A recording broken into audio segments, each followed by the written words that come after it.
Well, national home prices are about to nosedive.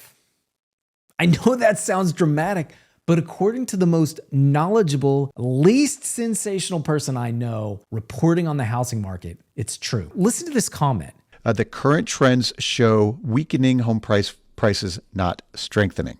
That doesn't sound great. Future home sales prices over the next 6 to 12 months look flat at best.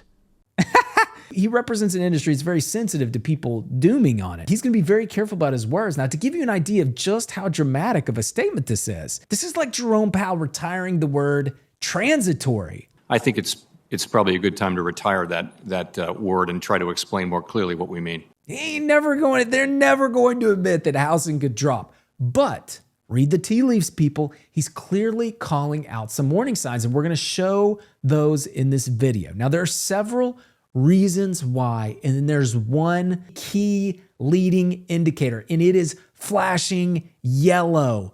One really alarming reason. Now, I'm gonna break it down here with data and charts, but just know all housing markets are local. Even local housing markets are hyper local. And did you know there are 27,000 people that will buy a house this year in Nashville? My name's Ethan. I help homebuyers and sellers get a better than average outcome using data and strategy. So if that's you, feel free to reach out. I'd love to help you. And if you do find this video helpful, click the like or give me a thumbs up in the comment. I'd love to give you a thumbs up back. This really is wild. Inventory is growing rapidly. Now, in fact, it's growing much faster than it did last year. And you might hear people say, well, but new listings are much lower than they were in 2022. Let's not cherry pick data, guys. And while it's true, pending sales are basically flat and they're stagnating from where they were last year. And the way inventory builds, new listings plus back to active minus under contract minus expired and canceled,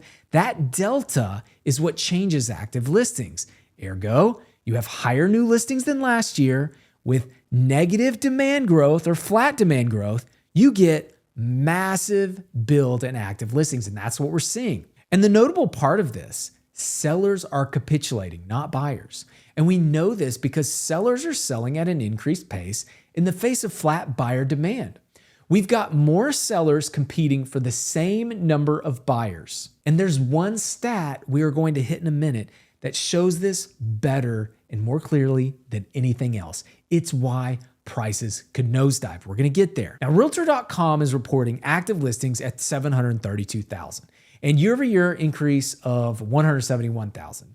Okay, to put this in perspective, we had 1.2 million listings in 2017.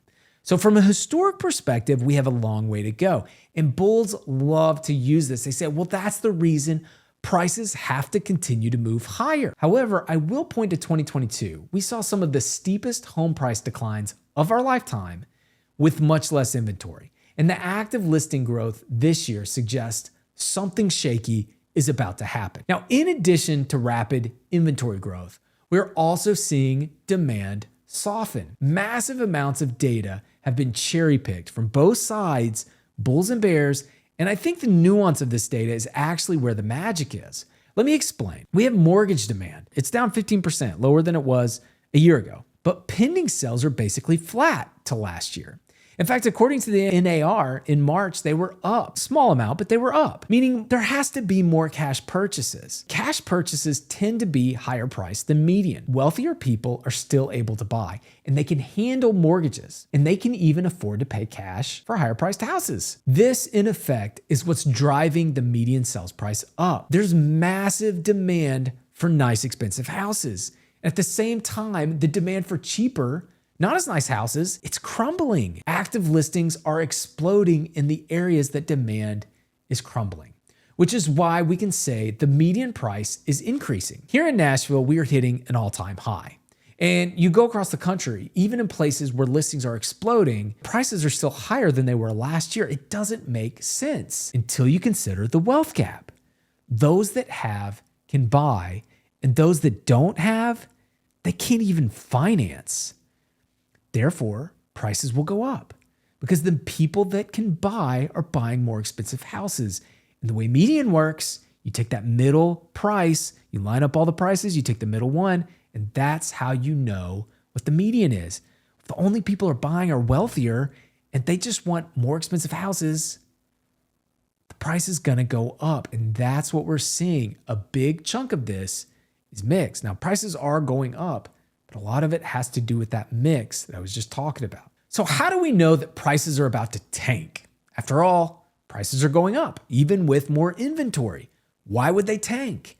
What's the one indicator we could use that would maybe identify something going on underneath the surface? This is where we look at leading indicators.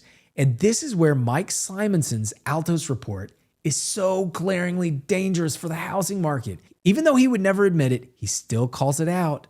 The percent of listings discounted from their original price is growing rapidly.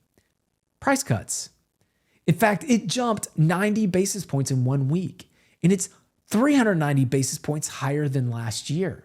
And according to his own measure, when 35% of listings cut their price, that's when prices begin to fall. Guys, we're 1.5% away, which at this pace is less than 2 weeks. Guys, we didn't hit 35% until mid-July last year. Based on the curve, and according to Mike, we will very likely hit 40% by July.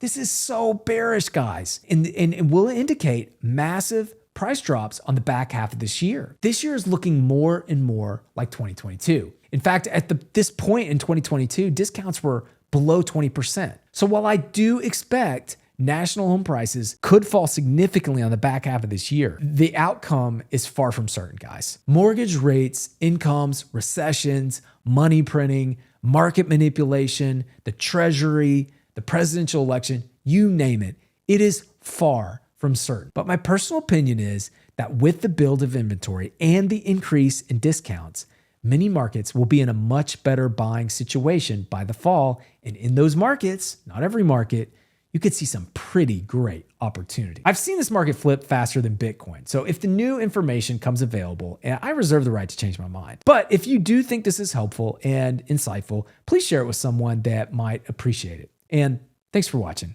Hope you have a good day.